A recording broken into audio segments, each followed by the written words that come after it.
Children, listen carefully, and for what I am about to tell you is not just a story, it is the truth. My truth. And it has haunted me for more than 50 years. I tell it not to frighten you, but because some things must be remembered, some warnings must never be forgotten. When I was a young girl, barely 19, full of dreams and innocence, I lived in a small village far from here. The houses were made of stone and mud, and the nights were darker than you can imagine, with only the stars and the occasional lantern keeping the shadows away. Life was simple then, or at least it seemed so, but behind that simplicity lurked something darker, something that almost destroyed me. It all began with my aunt. She was my father's sister, a woman named Salma. To the world, she was respected, a healer, someone people went to for herbs and remedies. But behind closed doors, whispers followed her. Some said she knew charms and old words not meant to be spoken. Some said she had dealings with things no human should ever touch. I never believed it. Not then. To me, she was just my aunt, the woman who smiled a little too coldly, who watched me with eyes that lingered longer than they should. But children, let me tell you, when someone's eyes follow you like that, when you feel their gaze even when their back is turned, trust that instinct. For evil has a way of looking at you before it ever touches you. It was the summer of my 19th year. The air was heavy, and the river near our home had dried low. Strange things began happening in our house. At first, it was little things. My comb would disappear, only to be found later soaked in river water, though I had never taken it near the stream. My mirror cracked one morning without being touched, and at night, I would hear the sound of someone whispering my name. Soft, dragging whispers. Layla, Leela. Yes, that was my name then. Layla. I would wake trembling and call for my mother, but she would tell me it was a dream. My father grew angry, saying I was letting my imagination run wild, but deep down I knew it was real. One evening I was washing clothes by the river when I saw her, my aunt. She was standing across the water, her shawl wrapped tight, though the air was warm. She didn't wave, didn't smile. She only stared at me, her lips moving in silent words. I could not hear them, but the river carried the rhythm of her mouth. And suddenly, I felt as though invisible hands had closed around my throat. I dropped the wet cloth, gasping, clutching at my neck. The world spun. Then, just as suddenly, it stopped. I fell to my knees, coughing, looking up. But she was gone. That night was the first time I saw the shadow. I was lying in bed, the moonlight spilling through the cracks of the window. The air was still and everyone was asleep. Then, the corner of my room seemed to darken, deeper than the night itself. Slowly it stretched, like a figure rising from the ground. It had no face, no eyes, just a tall black form, shifting like smoke. And it moved toward me. I froze, my breath hitched.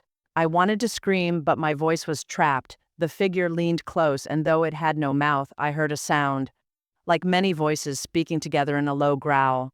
She has given you to us? I don't remember how long I lay there, paralyzed. When morning came, I thought it had been a nightmare, but on my arm, just below the shoulder, was a bruise shaped like a handprint. From then on, my life was no longer my own. The days turned heavy, food lost its taste, my body grew weak, as though something was feeding on me. My dreams turned to endless nights of chasing shadows, of hearing my aunt's laughter in the wind. My mother began to notice. She saw how pale I had become, how my hands trembled. One night, she sat beside me and asked, "Layla, tell me the truth. What's happening to you?" And children, I wanted to tell her everything. I wanted to cry and say, "Aunt has cursed me. There is something in this house. I am not safe." But before I could speak, I felt it, the cold breath again, at my ear. "Say nothing." The voice slithered through my bones. My lips trembled, but no words came. I shook my head, forcing a smile, and told my mother I was just tired. She left, but I saw the worry in her eyes. Soon, the accidents began. A jug of water would shatter on its own. The fire in the stove would suddenly roar higher, almost burning me. Once I woke to find my bed lifted an inch above the ground, as though unseen hands were rocking it. And through it all, my aunt's presence grew. She would visit the house, smiling sweetly at my parents, bringing fruits or herbs. But whenever her eyes met mine, I felt the shadow stir inside me. One day I could take it no longer. I went to her house. My hands were shaking, but I forced myself to knock on her wooden door. She opened it, her smile thin and sharp. "Layla, my dear, why are you here?" she asked. I stared at her, gathering all my courage. "What have you done to me?" I demanded. For a moment, her face softened, almost in pity. Then, she leaned close and whispered, "You should not have been born. You were chosen long before. I only opened the door." I stumbled back, horrified, but she only laughed, the sound like dry leaves in the wind. That night, the shadow returned, only this time, it did not come alone. I heard the knocking first, soft, deliberate, 3 times. Knock, knock, knock. My door rattled, though it was closed. Then, through the cracks of the window, I saw eyes. Not one pair, many, watching, glowing faintly in the dark. And when I turned, the room was full of them. Shadows, tall and twisting, crowding around my bed. I couldn't breathe. I couldn't move.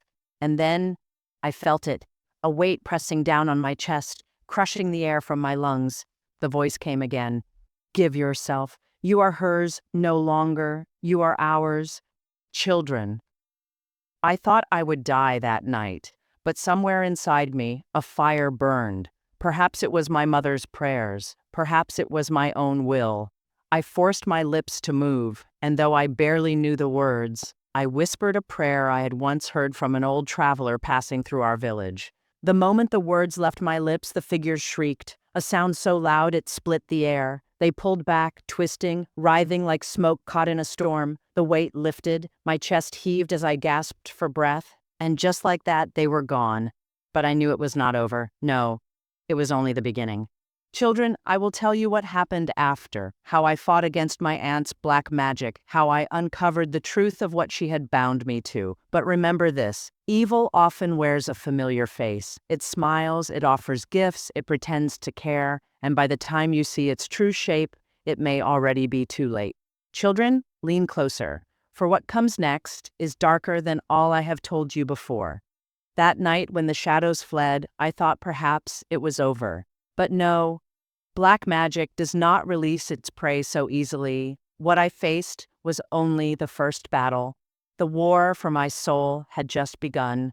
The very next day, my aunt came to our house. She walked in as though nothing were wrong, her steps calm, her eyes bright. She brought sweetmeats for the family, smiling at my mother, praising her cooking, laughing with my father. But when her gaze fell upon me, the room seemed to grow colder. Her smile didn't falter, but her eyes, oh, her eyes burned with fury. She knew I had resisted. She knew I had fought back.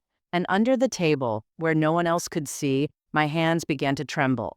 The bruise on my arm darkened, spreading like ink beneath the skin. That night I couldn't sleep. I sat by the window, watching the moonlight ripple over the river. My thoughts raced. What did she want from me? Why me? And then I heard it again, the whisper. But this time, it wasn't from the corner of the room. It was inside my head. "You are marked. Your blood carries what we need." I covered my ears, rocking back and forth, but the voice laughed inside me. Days blurred, my body weakened more and more. Food would not stay down. My hair began to fall, my skin turned gray. My parents thought I was ill, but no doctor could explain it. They gave me herbs, tonics, baths, but nothing helped. I knew then I had to end this myself. One evening, I followed my aunt. She walked through the village as though on an errand, but I trailed her quietly. She took the path beyond the fields, toward the old ruins of a temple that had crumbled long before I was born. The villagers avoided it, saying it was cursed, but she went straight to it, as though it were her home. I hid behind the broken wall and watched. She lit candles in a circle, her lips moving in strange words. She placed a small bundle at the center of the circle, something wrapped in cloth. The wind rose suddenly, swirling dust around her, and then I saw them, shadows rising from the ground, twisting and swaying. They gathered around her and she laughed. her voice echoing unnaturally. The bundle moved. Children, it was a bird, a small bird bound by thread. It struggled, wings flapping weakly, and then, without touching it, my aunt raised her hand, whispered something, and the bird went still, dead. I clapped my hand over my mouth to keep from screaming. My stomach turned, but I couldn't look away. She lifted the dead bird, whispered more words, and then tossed it into the fire. The flames flared green. I stumbled back, gasping, my heart racing. My foot cracked a twig. Her head snapped around. "Who's there?" she hissed, her eyes glowing faintly. I ran. I ran faster than I ever had, the shadows seeming to chase me, the air growing colder with every step. Somehow, I made it home, collapsed on the floor, shaking. I knew then I could not fight her alone.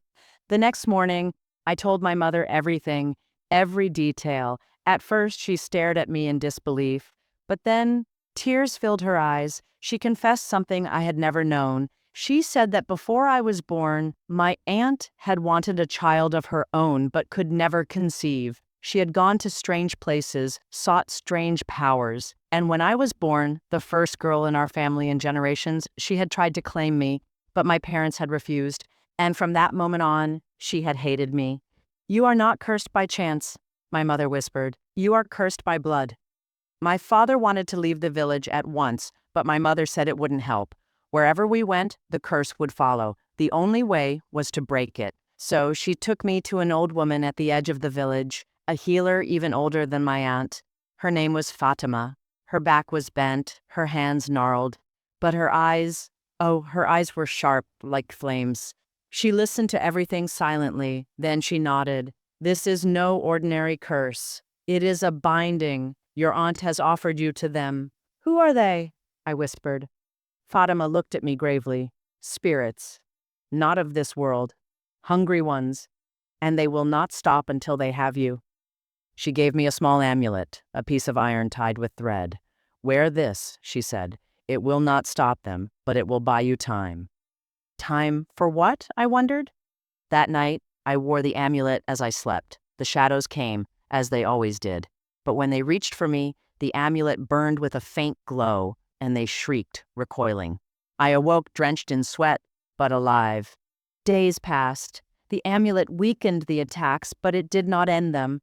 And then one night, my aunt came again. She stood at the doorway of my room, her face calm, her eyes wild. "Give it up, Layla," she whispered. "You cannot fight what you were born to be." "I am not yours," I shouted, clutching the amulet, and she laughed, low and cruel. "Not mine, theirs." And then she vanished, right before my eyes. The final night came like a storm. The wind howled. The river outside rose high, crashing against its banks. The sky turned black, the moon swallowed by clouds. I woke to the sound of the knocking again. Knock, knock, knock. But this time it came from every wall, every window, all at once. The shadows poured into the room, countless, twisting, writhing. They filled the air, the ceiling, the floor. The amulet burned, but it cracked, split in two, useless. And then she came, my aunt, not as I had known her, but changed, her face hollow, her eyes glowing red, her voice layered with echoes. "It is time," she said. "You are ours, children." I thought it was the end, but then I remembered Fatima's words. "They feed on fear. Do not give them what they want." I closed my eyes, though terror clawed at me. I began to pray, not the old charms, not strange words, but from my heart. I prayed for strength, for light, for deliverance. The shadows screamed, my aunt shrieked, her body twisting unnaturally. The walls shook, the floor trembled, and then the light came, not from the lamp, not from the moon, from within me, a warmth, a fire, a strength I had never known. It burst outward, filling the room. The shadows burned away, vanishing like smoke in wind. My aunt's scream tore through the night, and then silence. When I opened my eyes, she was gone, forever. Children.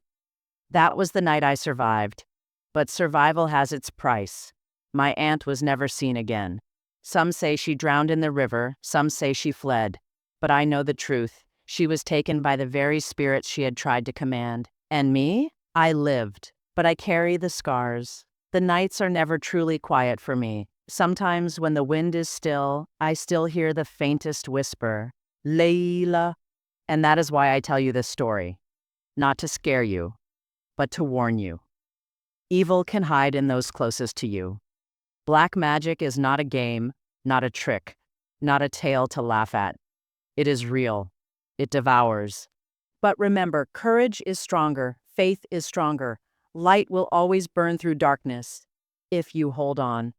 So, children, the next time you hear a knock in the dark, the next time a shadow lingers too long in the corner of your room, remember my story, remember me, and never, ever answer when the darkness calls your name.